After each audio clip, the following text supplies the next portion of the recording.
صباح الفل، صباح الورد، صباح الجمال.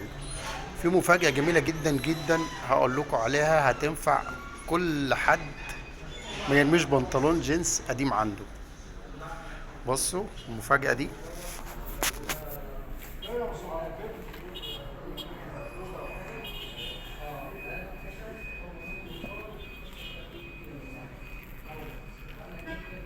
شنطة حريمي،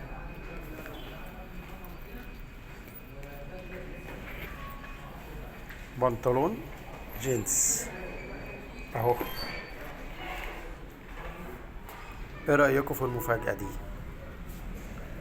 بصوا الشنطة معمولة ازاي اهي.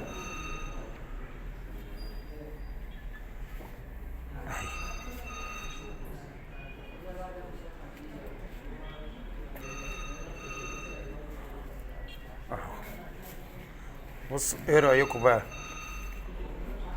بنطلون جينز اهو. اشيل التليفون ده. اهو اهو. ايه رايكم بقى في المفاجاه دي؟ جميله جميله تحفه. يعني اللي عنده بنطلون جينسي قديم او اللي عندها بنطلون جينسي قديم ما ينفعش يترمي. معمول شنطه حريمي جميله جدا جدا جدا، وشكلها شيك جدا جدا فوق ما تتخيل اهي. فكره بمليون جنيه. ايه رايكم؟ اهي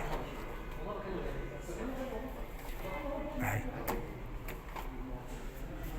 ممكن بدل ما تحط مثلا حاجه زي كده حطوا حاجه تانية، مثلا حاجه بتلمع، يعني كل واحد وذوق. ممكن يزوقوا كمان هنا في الجيب ده، يحطوا يضيفوا هنا حاجه مثلا ترتب مثلا هنا في الجيب ده، في الحرف من هنا ومن هنا برضو كده.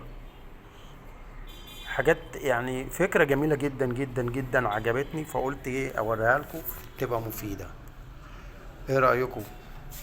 اعرف بقى رايكم. تمام. يلا شكرا، السلام عليكم.